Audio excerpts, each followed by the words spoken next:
Mata air di bayangan bukit. Audiobook, novel silat. Cerita, Esa Mintarja. Bab 18. Sejenak kemudian, terjadi peristiwa yang mengejutkan. Cempaka, pengiringnya dan Rata telah tertegun dan berpaling. Mereka masih sempat melihat, pisau itu bergetar di tangan penjaga regol. Namun ia tidak berhasil mengenai paha Jelit Heng. Bahkan Jelit Heng sempat berkisar, mengangkat kakinya dan sebuah tendangan yang keras mengenai wajah orang itu sehingga terdengar ia mengaduh, namun sementara itu, Jelit Heng tidak puas dengan tendangan kakinya yang mengenai wajah orang itu. Ia masih sempat meloncat turun. Kemudian dengan kedua tangannya ia memukul perut orang itu beberapa kali beruntun. Kemudian dengan garangnya Jelit Heng meremas rambut orang itu dan dengan cepat ia membenturkan wajah orang itu pada lututnya. Ketika Jelit Heng melepaskan orang itu, maka orang itu pun terhuyung-huyung dan jatuh di tanah. Sementara Jelit Heng masih berdiri tegak sambil memandang beberapa orang penjaga regol yang lain yang menjadi tegang. Siapa yang ikut menjadi gila bersama orang itu? Tidak ada yang menyahut. Sementara Cempaka dan Rahu tersenyum memandanginya. Ia pantas menjadi orang Sanggar Gading, desis Cempaka. Rabu tidak menyahut. Tetapi ia tertawa di dalam hatinya, karena ia tahu bahwa Jelit Heng melakukan bal itu. Justru karena ia ingin berbuat sebagai orang-orang Sanggar Gading. Ia ingin menutupi sifat dan wataknya yang sebenarnya. Sejenak Jelit Heng termangu-mangu. Namun kemudian ia pun melangkah dan meloncat kembal ke punggung kudanya. Ketika Cempaka kemudian memasuki halaman lebih dalam lagi. Ternyata bahwa orang-orang padepokan Sanggar Gading itu tidak turun dari kudanya ketika mereka melintasi halaman dan kebun di samping rumah induk padepokannya, langsung menuju ke kandang. Di mana matamu heh? Tiba-tiba saja Cempaka berteriak ketika ia melihat seorang berdiri termangu-mangu, kau lihat kami datang. Orang itu pun segera berlari-lari. Ketika Cempaka meloncat turun, maka dengan tergesa-gesa orang itu menerima kendali kudanya. Demikian juga kendali kuda pengiring Cempaka. Cepat, Rahu pun membentak pula. Orang itu pun kemudian dengan tergesa-gesa menambatkan kendali kuda itu pada tiang kandang kuda. Sementara ia pun berlari-lari menerima kuda Rahu. Layani pula kuda tamuku, perintah Rahu. Orang itu memandang Jelit Heng sejenak. Nampak ia menjadi ragu-ragu sehingga untuk sesaat ia tidak beranjak dari tempatnya. Cepat, apakah kau ingin dibantai pula? Ia sudah berhasil melewati padang pembantaian itu. Dan ia adalah salah seorang keluarga kita yang terhormat, teriak Rahu. Cempaka yang sudah meninggalkan kandang, tetapi masih belum terlalu jauh itu berpaling, ia masih melihat orang yang dibentak oleh Rahu itu berlari-lari mendekati kuda Jelit Heng. Setelah menyerahkan kudanya, maka Jelit Heng pun menyentuh kepala orang itu sambil berkata, Rahu sudah memperkenalkan aku. Hati-hatilah, karena mungkin aku akan menjadi orang yang paling buas di sini. Orang itu memandang Jelit Heng dengan wajah yang tegang. Tetapi karena Jelit Heng pun segera meninggalkannya, maka ia pun menarik nafas dalam-dalam sambil bergumam, satu lagi orang paling gila di padepokan ini. Begitu ia datang, begitu dia mengusap kepalaku. Besok ia mulai mendorong dahi, dan lusa ia akan meludahi mukaku. Tetapi Jelit Heng dan Rahu tidak mendengarnya, karena mereka pun telah meninggalkan kandang. Beberapa langkah Jelit Heng berjalan di halaman padepokan Sanggar Gading, ia menjadi berdebar-debar. Ia melihat dua orang berdiri di sebuah lesung kayu yang tertelungkup. Keduanya menyilangkan tangannya di dada, seolah-olah mereka berdiri acuh tidak acuh meskipun mereka memandang Jelit Heng dan Rahu yang melintas beberapa langkah di hadapan mereka. Keduanya kakak beradik, desis Rahu, ketika aku menyebut diriku iblis bertangan petir, maka keduanya telah membuat nama yang tidak kalah garangnya. Kalian tidak lebih dari orang-orang berjiwa kerdil sehingga untuk menutupi kekerdilan hati kalian sendiri, maka kalian telah membuat nama yang tidak lebih dari satu kegilaan geram Jelit Heng. Tetapi Rahu tertawa. Katanya, kau jangan mengelabui aku dengan sikap kasarmu. Jika aku membuat nama yang gegirisi sekedar untuk menutupi kekerdilanku, maka kau berbuat seolah-olah kau seorang yang kasar dan buas untuk menutupi sifat-sifatmu yang tidak sesuai dengan sifat-sifat orang Sanggar Gading. Kau memang pantas dibunuh untuk membukukan bahwa tanganku pun selalu haus darah, desis Jelit Heng. Tetapi Rahu tertawa semakin keras. Cempaka yang berjalan beberapa langkah di hadapannya berpaling lagi. Tetapi ia tidak bertanya sesuatu kepada Jelit Heng. Siapa nama mereka? Tiba-tiba Jelit Heng bertanya. Sambil tertawa Rahu bertanya, kau ingin tahu juga? Persetan. Sambil masih juga tertawa, Rahu menjawab, yang seorang bernama Elang bersayap pedang. Sedang yang lain bernama Guntur Geni. Gila, aku tidak bertanya istilah-istilah cengeng ini. Aku bertanya siapakah nama mereka, bentak Jelit Heng. Kau memang pandai berpura-pura. Kau benar-benar seperti orang marah. Jelit Heng menggeretakkan giginya. Namun akhirnya ia tertawa pula sambil berkata, kau benar-benar gila. Tetapi aku berkata sungguh-sungguh jika kau mengancam keselamatanku dengan kecurigaanmu itu, aku akan membela diri. Kau adalah sumber dari kecurigaan orang-orang Sanggar Gading. Jangan takut, berkata Rahu, aku tidak akan mengatakan sesuatu. Jika orang-orang Sanggar Gading mencurigaimu, maka itu adalah karena mereka sendiri melihat sesuatu yang asing padamu. Kau mulai mencemaskan keselamatanmu sendiri. Kau sudah melihat bagaimana aku bermain dengan pedang tipisku. Kau mulai berpura-pura lagi. Jelit Heng menarik nafas dalam-dalam.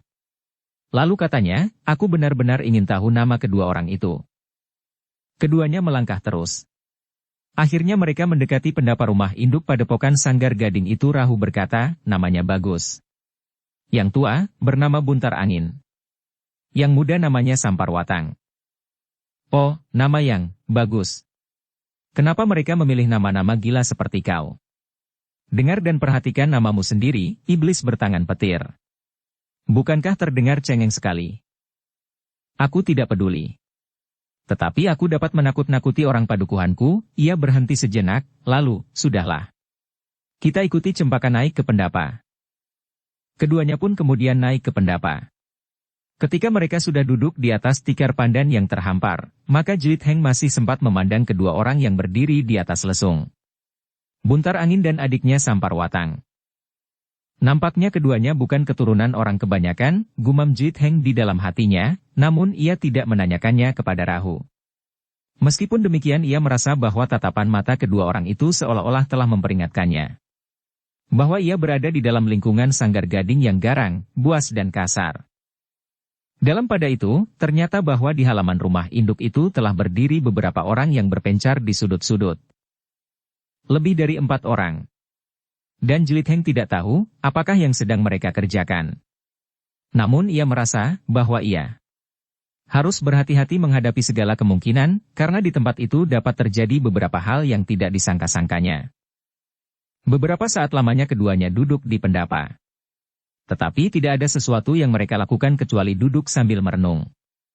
Akhirnya Jelit Heng tidak tahan lagi. Maka ia pun kemudian bertanya kepada Rahu, apa yang akan kita lakukan di sini? Duduk sajalah, berkata Rahu, kita akan menunggu. Lihat, Cempaka pun duduk menunggu. Cempaka berada di rumah sendiri, geram Jelit Heng, tetapi aku orang lain di sini. Jangan berbuat aneh-aneh. Tunggu sajalah. Kau akan mengetahui, apa yang akan kita lakukan di sini nanti. Sampai kapan aku harus menunggu, bertanya Jelit Heng. Rahu tidak menjawab. Tetapi ia berpaling ketika ia mendengar pintu peringgitan itu berderit. Ketika pintu terbuka, maka nampak seorang yang cacat kaki dan tangan, keluar beberapa langkah. Kemudian dengan suara yang terbata-bata ia berkata, bersiaplah. Yang mulia sudah hampir siap.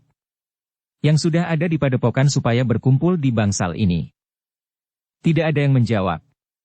Orang yang cacat kaki dan tangan itu pun kemudian melangkah tertatih-tatih masuk ke ruang dalam. Sejenak kemudian pintu itu pun telah tertutup lagi. Siapa yang akan hadir di bangsal ini? Bertanya Jelit Heng. Pemimpin tertinggi dari padepokan kami, jawab Rahu. Ya, siapa orang itu? Desak Rahu.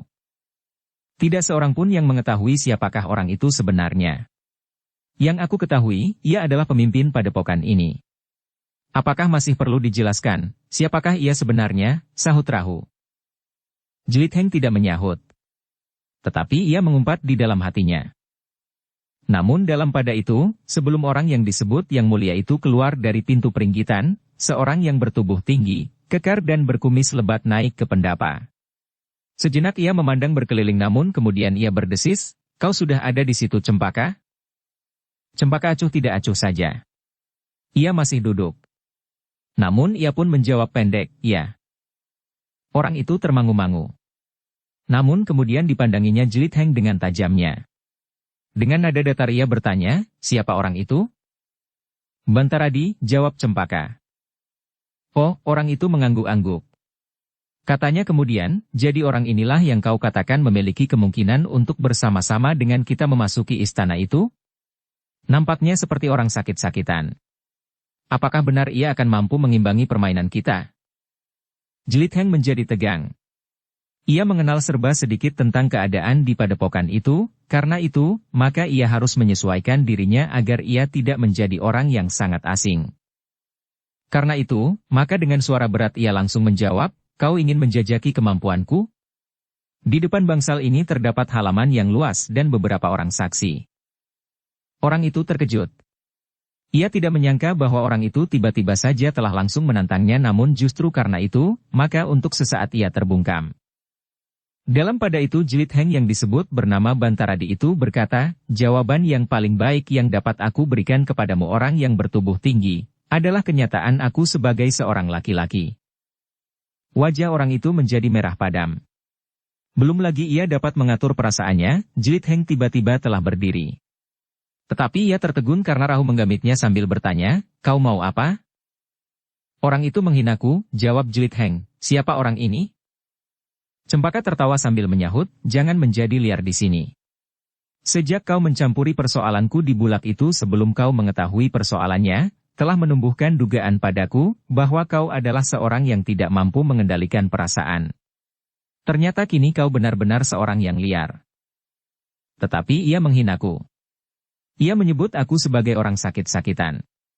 Dan ia pun meragukan, apakah aku mampu mengimbangi kemampuan orang yang sombong itu, jawab Jelit Heng. Duduklah, desis Cempaka, sebentar lagi Yang Mulia Panembahan Wukir Gading akan hadir di pendapa ini. Sesudah itu, terserahlah. Apa yang akan kau lakukan? Jelit Heng termangu-mangu. Ia masih melihat orang bertubuh tinggi kekar dan berkumis lebat itu berdiri. Duduklah, desis Cempaka. Orang itu masih berdiri, jawab Jelit Heng.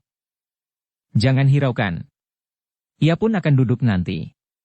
Apalagi jika Yang Mulia Panembahan Wukir Gading hadir di pendapa, desak Cempaka, ia tidak akan berbuat apa-apa. Jelit Heng masih ragu-ragu sejenak. Namun ia pun kemudian duduk di sebelah Rahu sambil berdesis, orang-orang sombong itu harus diberi sedikit contoh agar ia dapat sedikit menghormati orang lain. Rahu tersenyum. Desisnya perlahan-lahan, sehingga hanya Jelit Heng sajalah yang mendengar, bagus. Kau lakukan perananmu dengan baik. Kau pantas menjadi orang Sanggar Gading yang kasar, liar dan buas, persetan, geram Jelit Heng. Dalam pada itu, orang bertubuh tinggi dan berkumis lebat itu masih berdiri termangu-mangu. Ternyata orang yang belum dikenalnya itu adalah seorang yang berhati bara. Karena itu maka ia pun tidak lagi menegurnya, karena orang yang baru pertama kali memasuki Sanggar Gading itu sama sekali tidak menjadi cemas dan apalagi takut menghadapi sifat dan sikap orang-orang padepokan itu. Sejenak kemudian orang bertubuh tinggi itu pun duduk pula di antara mereka yang sudah ada di pendapa.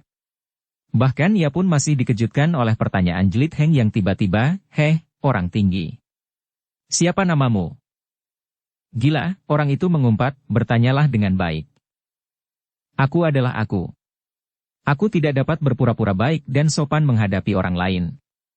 Apalagi menghadapi kau, jawab Jelit Heng. Anak demit.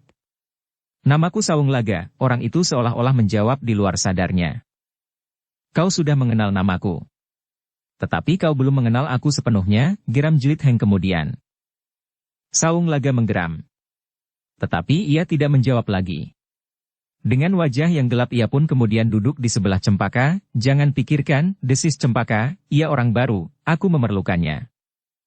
Kau bawa orang gila itu kemari, geram Saung Laga, jika bukan karena orang itu kau perlukan, aku bunuh ia di sini sekarang juga. Justru aku ingin menunjukkannya kepada Yang Mulia Panembahan Wukir Gading. Cempaka tersenyum. Desisnya, atau justru kaulah yang dibunuhnya? Persetan, orang itu menggeretakkan gigi, kau sudah kehilangan pengamatanmu yang selama ini dikagumi orang padepokan ini. Justru karena ketajaman pengamatanku itulah, aku dapat mengatakan hal itu kepadamu, sahut Jelit Heng. Kau juga sudah gila, orang itu menggeram sambil bergeser sejengkal menjauhi Cempaka yang justru tertawa karenanya. Sejenak mereka masih menunggu. Yang hadir kemudian adalah orang bertubuh gemuk agak pendek. Tetapi wajahnya bagaikan wajah serigala kelaparan. Disusul oleh mereka yang semula berdiri di halaman. Sementara kedua kakak beradik yang berdiri di alas lesung itu pun telah mendekati pendapa pula.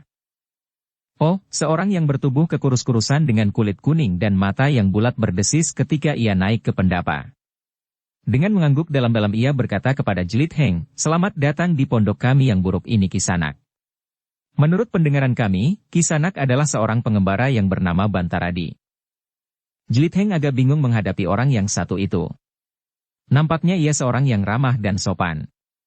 Wajahnya tampan dan cerah. Setiap kali ia melihat senyum membayang di bibirnya. "Benar Kisanak," Jelit Heng menjawab sambil mengangguk pula meskipun agak ragu dan kaku.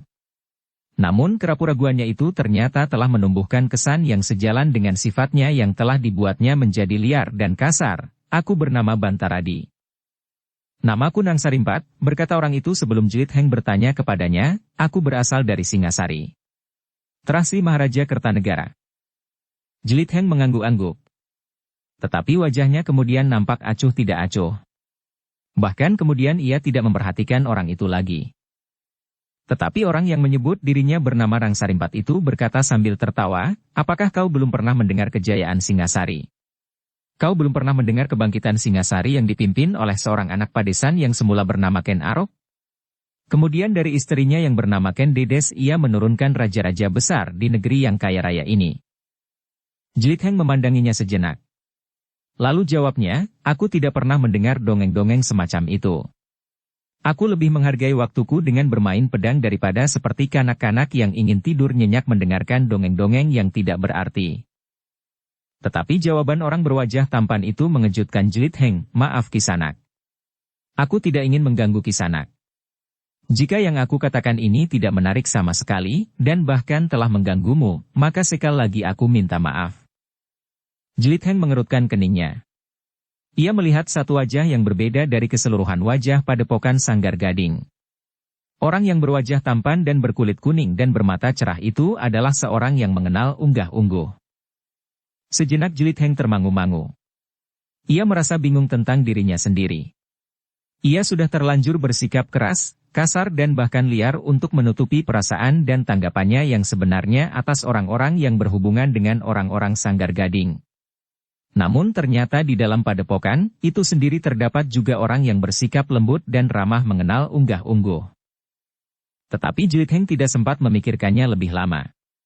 Bahkan sebelum ia menjawab, maka semua orang telah bersikap. Agaknya karena mereka mendengar bunyi kelinting di dalam ruang di balik pintu peringgitan. Yang mula Panembahan Wukir Gading akan hadir, desis Rahu. Oh, Jelit Heng membenahi dirinya. Bahkan ia telah membenahi perasaannya.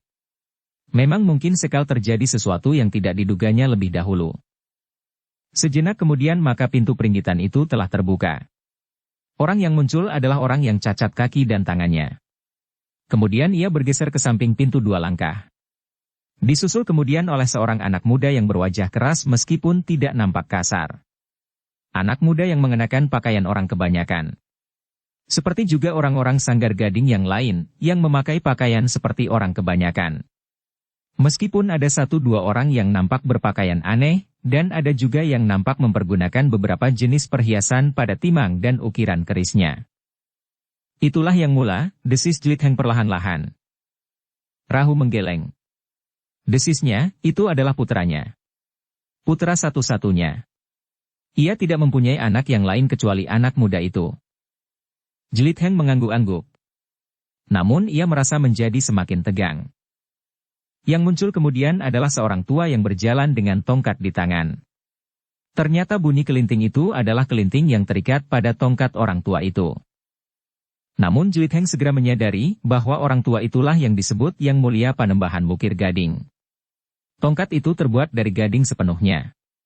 Di bagian kepala tongkat itu terdapat ukiran emas intan dan berlian.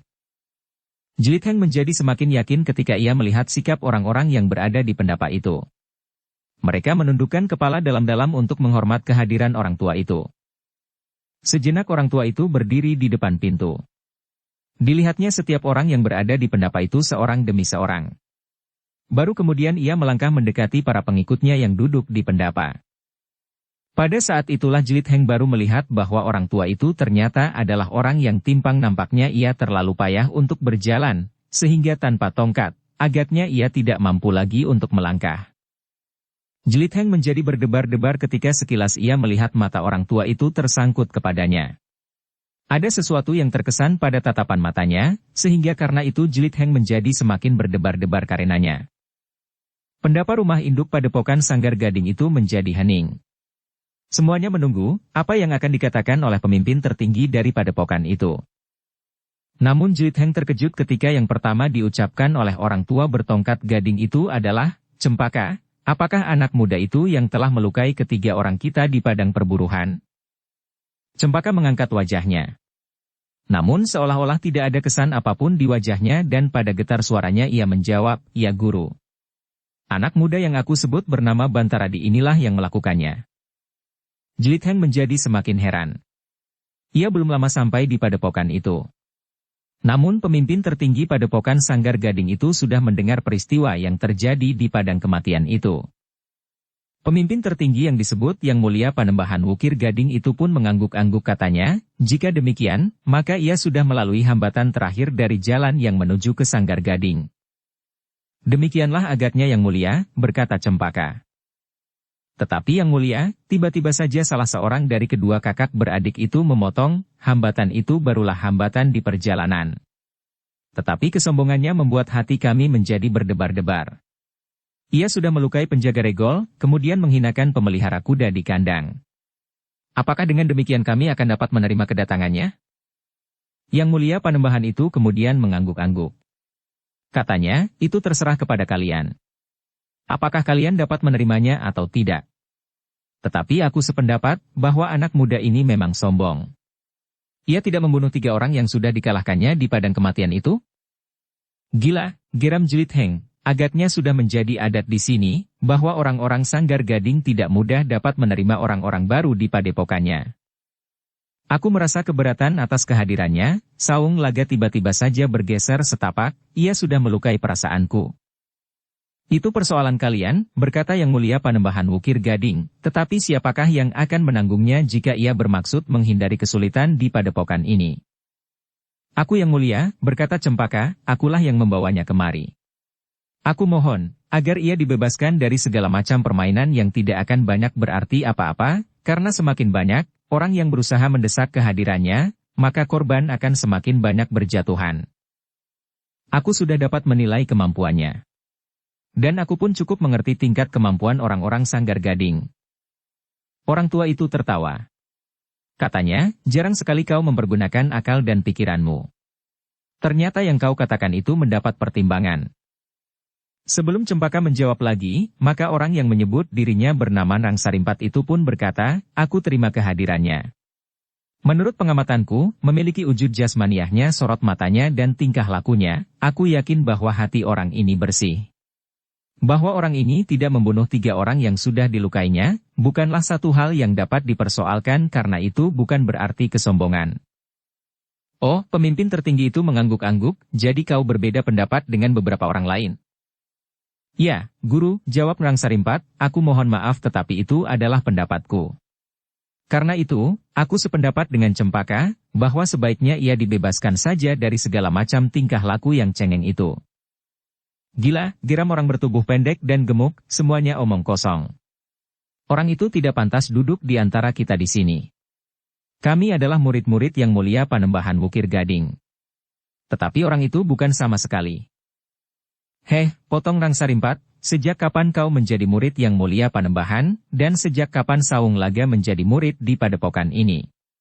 Sejak kapan pula aku datang dan hampir saja aku mengurungkan niatku setelah aku mencekik ular bertanduk besi itu sampai mati karena ia berusaha mencegah aku hadir di sini.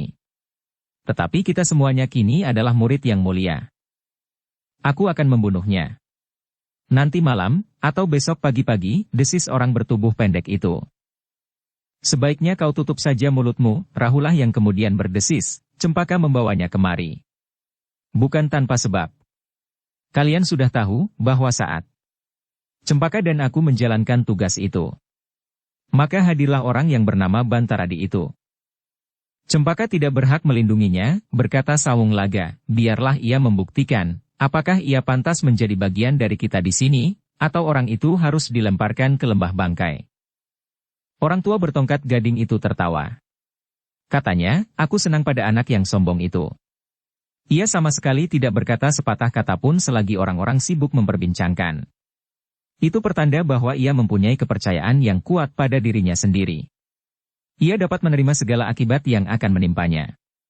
Ia tidak gentar jika ia harus berkelahi. Tetapi ia pun tidak menjadi gembira bila ia kita terima begitu saja. Orang-orang yang berada di pendapa itu pun terdiam.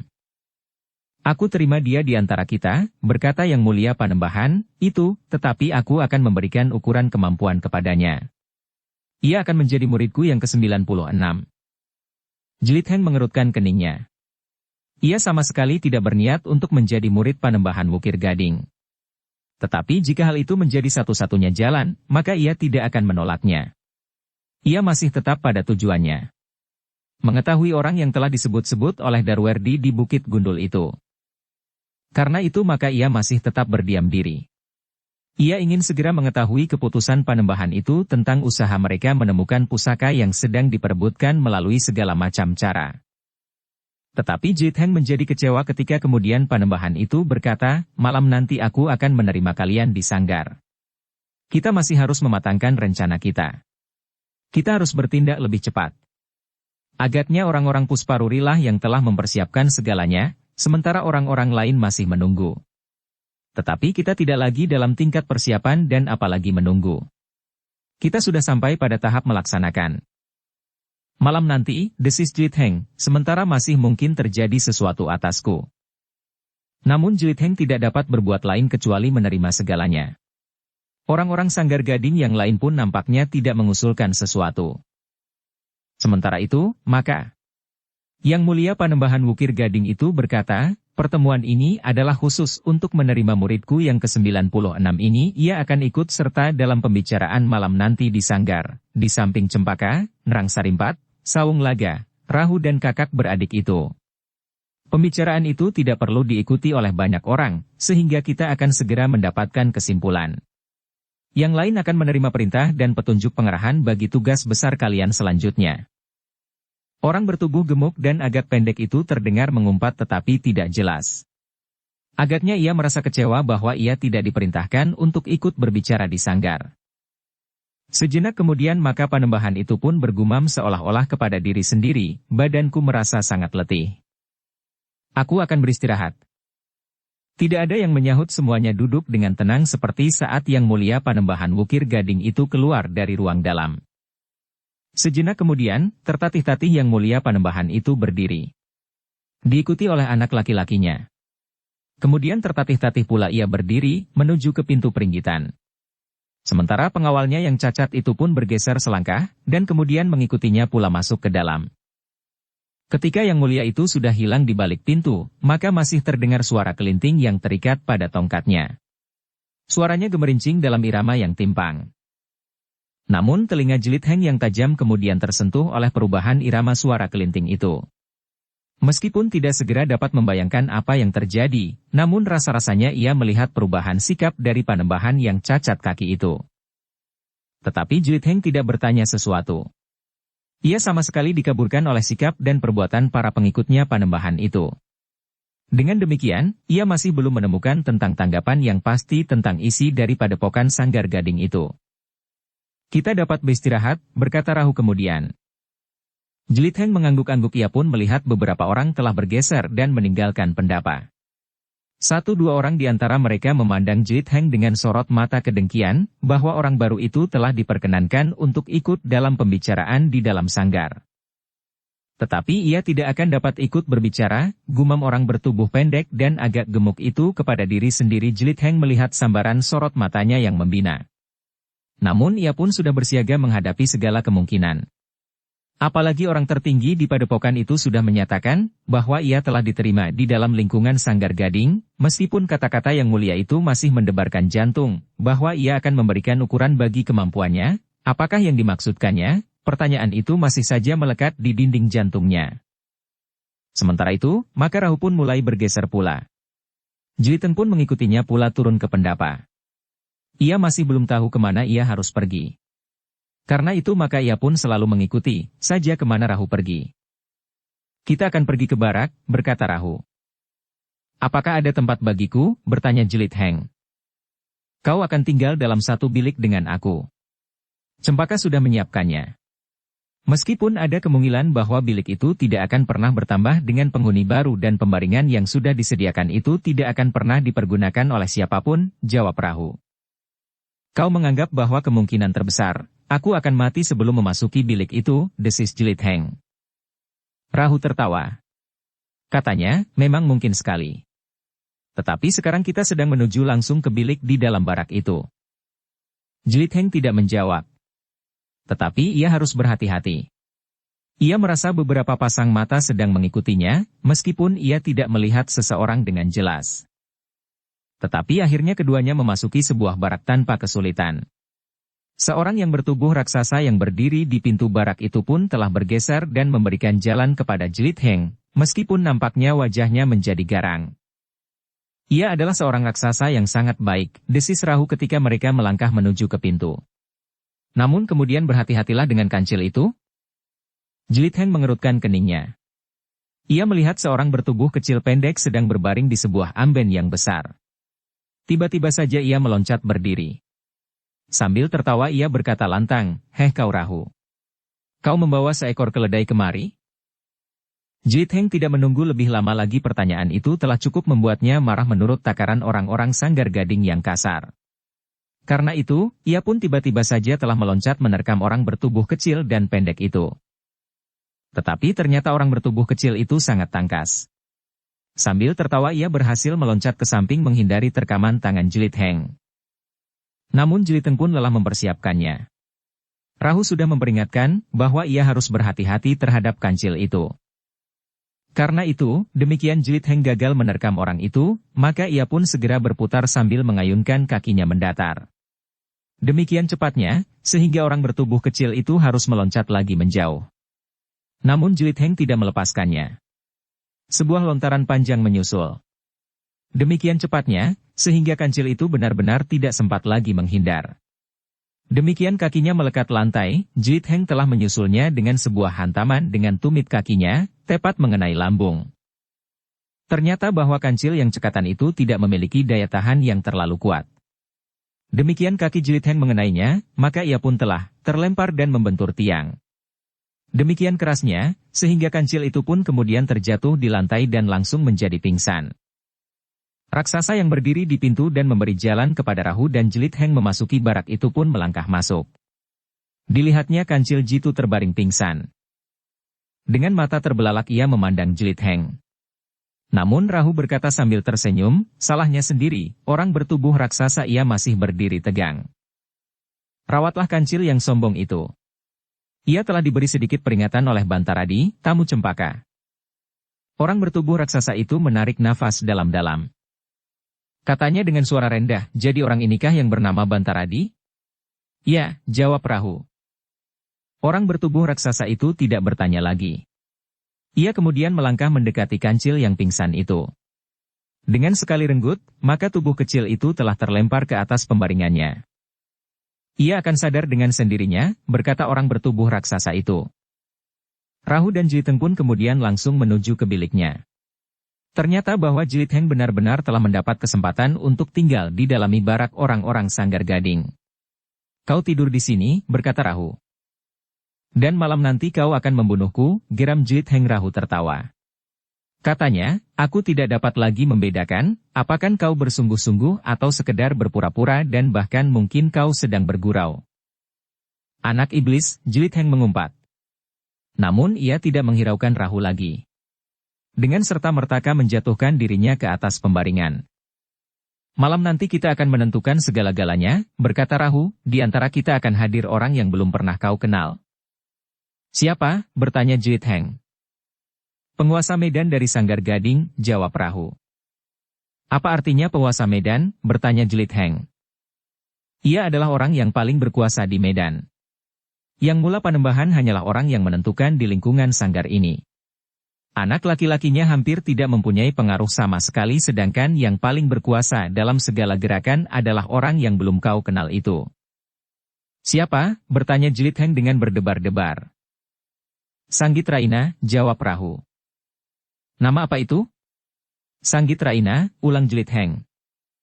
Namanya yang sebenarnya. Dua orang kakak beradik itu agaknya mempunyai nama yang agak aneh, Rahu menerangkan.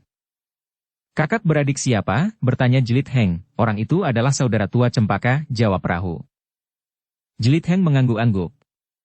Dengan nada datar ia berkata, itulah sebabnya, Cempaka nampaknya mempunyai pengaruh pula di daerah yang sepanas perapian ini.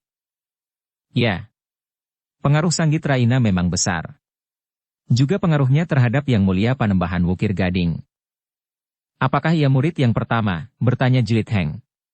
Rahu menggeleng. Jawabnya, ia murid yang ke-73, Jelit Heng mengulang. Ya. Dan Cempaka adalah murid yang ke-79. Jelit Heng mengangguk-angguk. Dengan demikian ia dapat membayangkan bahwa di padepokan ini terdapat beberapa orang murid sesuai dengan urutan angkanya. Namun Jelit Heng pun juga sudah menduga bahwa tentu ada di antara mereka yang telah meninggalkan padepokan ini. Berapa orang yang telah pergi? Bertanya Jelit Heng. Aku tidak ingat lagi, jawab Rahu. Sebagian telah dibunuh oleh yang datang kemudian Cempaka membunuh 2 orang saat ia memasuki padepokan ini. Orang keempat dan kelima yang akan membunuhnya, telah mengurungkan niatnya ketika mereka mengetahui bahwa Cempaka adalah adik Sanggit Raina. Apakah Sanggit Raina juga membunuh ketika ia datang? Tidak. Ia tidak membunuh seorang pun. Demikian saja ia melintasi padang kematian, Jelit Heng menjadi heran. Ia datang seperti hantu. Itulah yang telah menggemparkan padepokan ini. Tidak seorang pun yang mengetahui bahwa tiba-tiba saja ia sudah berada di dalam bilik Yang Mulia. Sambil mengancam dengan keris ia mendesak, agar ia diperbolehkan tinggal di padepokan ini. Yang Mulia takut kepadanya, bertanya Jelit Heng. Seharusnya tidak. Tetapi kedatangannya itu sangat menarik perhatiannya. Yang Mulia senang sekali melihat kelakuan Sanggit Raina, sehingga ia diangkat menjadi pemimpin di sini, di samping Yang Mulia itu sendiri. Jelit Heng mengumpat meskipun orang lain tidak mendengarnya. Dengan suara datar ia bergumam, tempat ini benar-benar neraka jahanam yang paling kasar dan liar. Dan kau sudah mencoba menyesuaikan dirimu, berkata Rahu. Jelit Heng menarik nafas. Kemudian tiba-tiba saja bertanya, kau murid menurut urutan angka berapa? 81. Aku datang kemudian dari Cempaka. Dan kau membunuh juga di padang kematian? Kebetulan sekali, aku tidak berjumpa dengan siapapun di padang itu. Aku juga tidak membunuh seorang pun, bagaimana mungkin kau dapat memasuki padepokan ini? Rahu tertawa. Katanya, aku mempunyai cara tersendiri. Aku tidak memasuki regol halaman. Tetapi aku memecahkan dinding dekat di sebelah regol tanpa diketahui oleh para penjaga. Mereka menganggap perbuatan itu aneh. Dan aku pun diterima di sini. Tetapi selama 3 bulan aku berkelahi hampir setiap hari. Tetapi aku tidak pernah membunuh siapapun juga. Gila. Kau sudah gila, kau menakut-nakuti aku karena aku tidak membunuh. Kau sebut aku orang yang terlalu baik dan pantas dicurigai, geram Jelit Heng. Rahu tertawa. Semakin lama semakin keras, sehingga Jelit Heng memukul perutnya sambil berkata, berhentilah. Rahu mencoba menahan tertawanya, laki katanya, jangan merajuk begitu. Di padang perburuan, hampir setiap orang membunuh korbannya. Tetapi setelah kita berada di padepokan ini, sudah tentu bahwa kita tidak akan membunuh orang-orang yang kita jumpai meskipun kita berkelahi. Kau juga tidak membunuh penjaga regol itu, demikian pula pekatik di kandang kancil itu juga tidak kau bunuh? Persetan geram Jelit Heng, lalu tiba-tiba, pada suatu saat apakah adikmu juga akan memasuki padepokan ini, seperti Cempaka menyusul kakaknya? Terserah kepada anak itu. Tetapi aku tidak akan menyuruhnya masuk kemari, jawab Rahu. Jelit Heng tidak menjawab lagi. Ia telah berbaring lagi. Rahu pun kemudian duduk di sebuah amben bambu di dalam bilik itu. Sejenak mereka saling berdiam diri. Namun kemudian Rahu pun berkata, aku akan pergi ke sumur. Tinggal sajalah di dalam bilik ini. Sebaiknya kau tidak membuat persoalan dengan siapapun sampai malam nanti, apa pedulimu, jawab Jelit Heng. Rahu tidak menjawab. Tetapi senyumnya sangat menjengkelkan Jelit Heng sehingga ia berkata, jika kau mengejek dengan senyuman semacam itu, aku sobek bibirmu. Sudahlah, jika hanya ada aku, kau tidak usah berpura-pura kasar dan liar, jawab Rahu. Anak iblis, Jelit Heng mengumpat. Namun ia kemudian memiringkan tubuhnya dan mencoba memejamkan matanya. Sementara itu, Rahu pun telah keluar dari biliknya untuk pergi ke Pakiwan. Ketika ia lewat pintu baraknya, dilihatnya orang bertubuh raksasa itu duduk di sebelah pintu sambil memeluk lututnya. Ia berpaling sejenak ketika ia mendengar langkah kaki Rahu. Tetapi ia tidak menyapanya, dan bahkan sama sekali tidak mengacuhkannya lagi. Di hadapan ia melihat orang yang disebutnya Kancil sedang dikerumuni oleh 3 orang kawannya, agaknya Kancil itu sedang menceritakan apa yang telah dialaminya dengan orang baru itu. Tetapi Rahulah yang kemudian tidak mengacuhkannya, ia berjalan saja lewat di setelahnya tanpa berpaling sama sekali. Namun ia berharap bahwa Jelit Heng yang dikenalnya ternama Bantaradi itu tenar tidak keluar dari biliknya. Sebenarnya lah Jelit Heng memang tidak ingin keluar dari bilik itu. Bagaimanapun juga, ia memperhatikan nasihat-nasihat Rahu, karena ternyata sejak ia bertemu dengan orang itu di padukuhan yang aneh, seaneh padepokan itu, nampaknya Rahu selalu berbuat baik terhadapnya. Ia telah memperingatkannya beberapa kali tentang bahaya yang mungkin dapat menerkamnya di saat terakhir ia telah memperingatkannya tentang orang yang disebut Kancil itu. Meskipun Jelit Heng berbaring, tetapi ia tidak akan dapat tidur nyenyak. Apalagi bukan saatnya orang tidur. Ketika Rahu telah keluar dari bilik itu, maka Jelit Heng kembali tidur menelentang. Namun pedang tipisnya tidak terpisah daripadanya, karena setiap saat dapat terjadi sesuatu yang tidak diduganya. Tetapi tidak seorang pun yang mengusik Jelit Heng di dalam bilik itu. Ketika Rahu memasuki bilik itu kembali, maka Jelit Heng pun masih tetap berbaring diam. Rahu sama sekali tidak mengusiknya, lapun kemudian duduk kembali di amban bambu. Dari geledek bambu diambilnya sebilah keris. Kemudian dengan angkup nangka ia menggosok rangka kerisnya dengan hati-hati. Sementara itu, padepokan itu pun rasa-rasanya menjadi gelisah. Hanya orang-orang tertentu sajalah yang dapat melihatnya bahwa kegelisahan semacam itu telah berulang kali terjadi, jika ada orang-orang baru memasuki padepokan yang penuh dengan kedengkian, ini dan ketamakan itu. Namun dalam pada itu, Jelit Heng dapat mengetahui, bahwa agaknya sikap orang yang disebut Yang Mulia Panembahan Wukir Gading itu cukup lunak, ia memberi banyak kebebasan kepada murid-muridnya. Bahkan kebebasan untuk membunuh atau bahkan terbunuh. Ia pun tidak marah ketika beberapa orang murid langsung menyampaikan sikap dan pendiriannya di pendapa. Dan bahkan ia dengan senang hati menerima orang-orang yang aneh dan melanggar unggah-ungguh menurut ketentuan orang kebanyakan.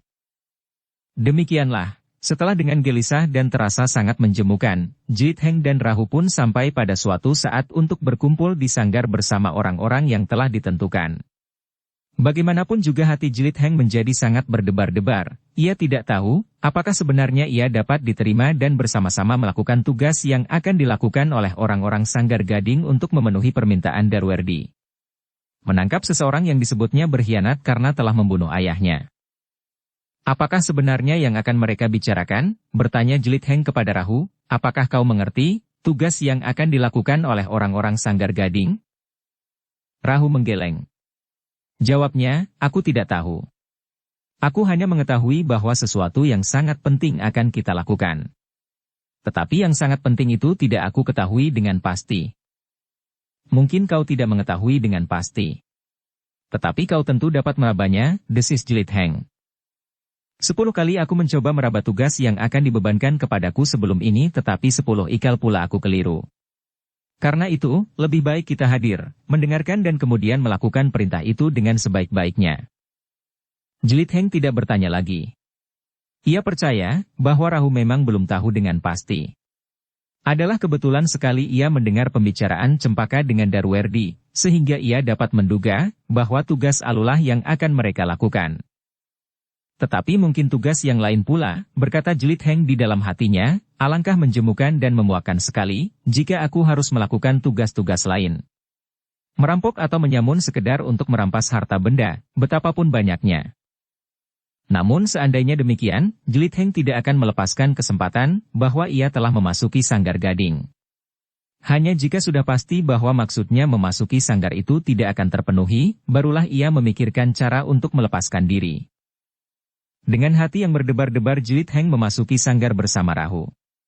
Ketika ia melangkahi, tunduk pintu, di dalam telah hadir beberapa orang yang mendahuluinya. Agak berbeda dengan saat mereka berada di pendapa.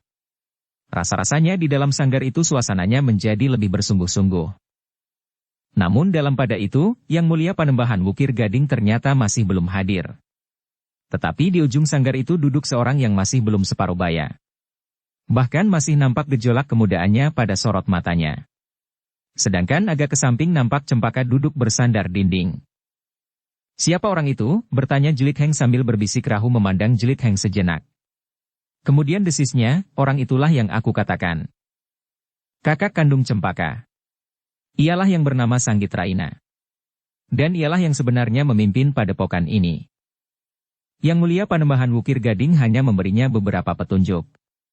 Kemudian segalanya terserah kepada Sanggit Raina, berkata Rahu lebih lanjut. Jelit Heng mengangguk-angguk. Di luar sadarnya ia mulai menilai dirinya. Apakah ia mempunyai kesempatan untuk berbuat sesuatu di Sanggar Gading? Jika tumbuh persoalan antara dirinya dan pemimpin yang bernama Sanggit Raina itu, apakah ia akan dapat melindungi dirinya? Tetapi ternyata Sanggit Raina sama sekali tidak memperhatikannya, ia duduk terpekur seolah-olah sedang memikirkan sesuatu yang sangat rumit. Setelah duduk beberapa saat, maka terdengarlah suara kelinting seperti yang sudah didengar oleh Jelit Heng saat ia berada di pendapa. Sejenak kemudian sebuah pintu sanggar itu terbuka. Yang paling dahulu nampak adalah seorang laki-laki yang cacat, kemudian anak muda, anak Yang Mulia Panembahan Wukir Gading, dan baru di belakangnya bersandar tongkat gadingnya. Yang Mulia Panembahan Wukir Gading tertatih-tatih memasuki sanggar itu. Demikian Panembahan dan putranya itu masuk, maka suasana sanggar itu menjadi semakin hening. Namun dalam pada itu, meskipun setiap orang yang berada di dalam sanggar itu duduk di atas tikar, namun orang yang cacat, yang selalu muncul lebih dahulu sebelum Yang Mulia Panembahan Wukir Gading, ternyata tetap berdiri di sebelah pintu. Sesaat setelah Yang Mulia Panembahan itu duduk dan memandang setiap orang yang hadir, maka mulailah ia berkata, "Pembicaraan ini adalah pembicaraan yang sangat khusus. Orang-orang yang ada di dalam sanggar, yang namanya telah disebut di pendapa itu pun menjadi semakin bersungguh-sungguh. Mereka mendengarkan dengan saksama, apa yang akan dikatakan oleh Panembahan Wukir Gading itu. Kita akan membicarakan tugas yang harus kalian lakukan," segera berkata Yang Mulia, "Aku sudah memberikan keterangan terperinci kepada Sanggit Raina. Biarlah ia menjelaskan kepada kalian apa yang harus kalian lakukan." Semua orang mengangguk-angguk kecil. Mereka tidak terkejut lagi. Sudah terbiasa bahwa segalanya diserahkan kepada Sanggit Raina, meskipun ia bukannya murid yang tertua. "Katakan kepada mereka apa yang harus mereka lakukan," berkata Yang Mulia Panembahan Wukir Gading kepada Sanggit Raina. Sanggit Raina mengangguk hormat. Kemudian katanya, "Terima kasih atas kepercayaan Yang Mulia." "Lakukanlah," sahut Yang Mulia Panembahan Wukir Gading. Sanggit Raina bergeser setapak. Kemudian katanya, "Kita akan melakukan tugas penting. Besok, sebelum matahari terbit, kalian harus sudah siap dengan kuda kalian, dengan senjata kafan dan dengan segenap tekad dan keberanian. Tugas kita kali ini cukup berat. Kita akan berangkat tepat pada saat matahari terbit. Kita akan berpencar dan berkumpul di dekat Sendang Gambir. Kita beristirahat sebentar, kemudian kita akan memasuki kota raja menjelang malam. Kita akan mengadakan suatu pertemuan dengan seseorang. Besok adalah saat yang paling tepat." Tidak seorang pun yang bertanya. Suasananya memang berbeda dengan saat pertemuan di pendapa. Orang-orang yang hadir hanya menundukkan kepalanya mendengar perintah yang keluar dari mulut Sanggit Raina. Tidak ada yang bertanya, apalagi mengemukakan pendapatnya. Jelit Heng pun termangu-mangu. Tetapi ia pun tidak ingin membuat persoalan tersendiri dengan orang yang bernama Sanggit Raina itu, sehingga karena itu, maka ia pun tidak bertanya pula. "Sekarang kalian boleh meninggalkan ruangan ini," berkata Sanggit Raina kemudian. Jelit Heng terkejut. Di luar sadarnya ia memandang Rahu. Namun agaknya tidak ada kesan apapun di wajah Rahu. Demikian pula pada wajah orang-orang lain yang berada di sanggar itu. Apakah artinya pembicaraan penting untuk melaksanakan tugas besar ini? Siapakah yang akan berangkat dan siapakah yang akan memimpin, kelompok demi kelompok atau jika tidak, maka orang-orang lainnya yang tidak hadir di sini akan menerima perintah dari siapa? Pertanyaan itu bergejolak di hati Jlit Heng. Namun ia tidak mengucapkannya. Meskipun dengan demikian dadanya menjadi sesak karenanya. Seorang demi seorang, mereka yang berada di dalam bilik itu pun kemudian bangkit dan melangkah keluar lewat pintu yang lain dari pintu yang dipergunakan oleh Yang Mulia Panembahan Wukir Gading. Sementara itu, orang yang cacat itu masih berdiri di sisi pintu, dan bersama Sanggit Raina dan puteranya, maka Yang Mulia itu masih tinggal di sanggarnya. Hanya itukah perintahnya? Bertanya Jlit Heng kepada Rahu. Setelah mereka berada di luar sanggar. Ya, jawab Rahu. Persoalannya penting yang manakah yang dapat dibicarakan dan dapat diurai bersama untuk menghadapi tugas itu? Bertanya Jlit Heng pula. Apa yang perlu dibicarakan? Perintah sudah jatuh, perintah itu mudah jelas, desis Rahu. Hanya bersiap bersama kuda masing-masing menjelang matahari terbit, desak Jlit Heng. Bukankah itu sudah jelas, jawab Rahu. Jlit Heng mengumpat dengan geramnya, meskipun tidak terlalu keras tetapi terasa betapa hatinya bergejolak. Kalian benar-benar patung-patung yang tidak dapat menyatakan sikap pribadi, geram Jlit Heng. Apakah kau juga berbuat demikian? Bertanya Rahu. Sekali lagi Jlit Heng mengumpat. Katanya, aku orang baru di sini, aku masih perlu melihat suasana dan keadaan. Alasan yang paling bagus. Tetapi jangan kau pikirkan lagi. Bagiku lebih senang untuk tidak usah memikirkannya. Biarlah orang lain melakukannya, memperhitungkan dan mempertimbangkan. Kita tinggal melaksanakannya, jawab Rahu. Tetapi mungkin di antara kita ada yang dapat mengajukan pikiran yang lebih baik dari yang mereka rencanakan, bantah Jlit Heng. Itu tidak mungkin. Yang Mulia Panembahan Wukir Gading. Sanggit Raina dan anak muda putra Yang Mulia itu tentu sudah mampu memikirkan dan merencanakan segala sesuatunya lebih baik dari kita. Mereka mempunyai lebih banyak bahan dari kita, mereka mempunyai lebih banyak pengalaman dan mereka mempunyai ilmu yang lebih tinggi dari kita. Sikapmu adalah sikap seorang budak. Ketika aku berada di pendapa aku merasa agak lapang dada, karena beberapa orang di antara para murid di padepokan ini dapat menyatakan pikirannya. Tetapi ternyata pada saat yang gawat, kalian hanya dapat menunduk dan mengangguk, geram Jlit Heng. Rahu tertawa. Katanya, sudahlah. Jangan terlalu bersungguh-sungguh. Kau akan cepat menjadi tua. Kau gila. Rahu masih tertawa. Tetapi ia tidak berkata apapun juga. Keduanya pun kemudian kembali ke dalam bilik mereka. Ketika mereka melihat orang yang disebut kancil itu, mereka sama sekali tidak menghiraukannya, sementara orang itu pun justru berpaling ke arah lain. Demikianlah, Jlit Heng justru menjadi semakin gelisah di dalam biliknya. Pertanyaannya ternyata tidak terjawab. Pertemuan itu tidak memberikan apa-apa baginya, selain perintah yang sangat menjengkelkan. Apakah mungkin aku akan terjebak ke dalam tugas-tugas yang tidak ada hubungannya dengan Darwerdi dan pusaka itu? Pertanyaan itu selalu bergelut di dalam hatinya. Tetapi Jlit Heng tidak ingin melepaskan kesempatan yang sudah dicapainya dengan susah payah, memasuki sarang serigala yang bernama Padepokan Sanggar Gading itu.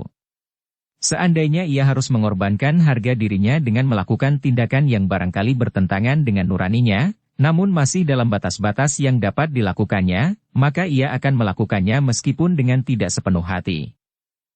Tetapi jika aku harus mengorbankan kemanusiaan, tata hubungan antara sesama dalam pengertian yang mendalam, maka aku tentu akan berkeberatan, meskipun akan dapat berakibat gawat, berkata Jlit Heng di dalam hatinya. Dalam padaku, Rahu pun nampaknya sedang merenungi dirinya sendiri. Meskipun tidak begitu jelas, namun Jlit Heng pun dapat melihat bahwa ada juga semacam kegelisahan di hatinya. Keduanya ternyata tidak banyak berbicara lagi. Meskipun ada juga semacam kecurigaan, namun akhirnya Jlit Heng sempat juga memejamkan matanya. Jika ia berniat jahat, aku tentu sudah melihat tanda-tandanya, berkata Jlit Heng di dalam hatinya. Tetapi Jlit Heng tidak dapat tidur terlalu lama. Ia terbangun sebelum ayam jantan berkokok di akhir malam, ketika ia bangkit, maka dilihatnya Rahu masih tidur nyenyak. Sejenak Jlit Heng termangu-mangu. Tiba-tiba saja ia selalu dibayangi oleh pesan Rahu, agar ia tidak terlalu banyak berada di luar bilik. Karena itu, ia menjadi ragu-ragu untuk ke Pakiwan. Dengan demikian, maka Jlit Heng itu pun menunggu dengan kesal sampai saatnya Rahu bangun. Tetapi akhirnya ia tidak sabar lagi. Dengan sengaja ia mendesak pembaringannya dengan lututnya sehingga berderak membentur dinding meskipun tidak terlalu keras. Ternyata Rahu cukup tangkas dan berpendengaran tajam. Tiba-tiba saja ia sudah duduk di bibir pembaringannya suap menghadapi segala kemungkinan. Kau mengejutkan aku, geram Rahu, bukankah masih terlalu malam untuk bangun? Tidak, jawab Jlit Heng, sebentar lagi akan terdengar kokok ayam. Kita harus bersiap sebelum matahari terbit, matahari masih lama terbit, tidak, bantah Jlit Heng.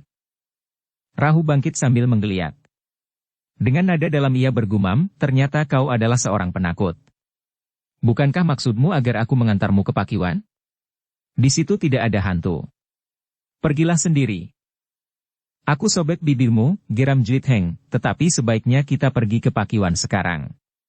Kita bersiap paling awal dan kita akan mendapat pujian dari Sang Gitraina. Rahu menarik nafas sambil berdesis, marilah. Meskipun aku masih malas. Bersambung ke bab 19. Dukung kami dengan subscribe, follow, like, komen dan share. Terima kasih.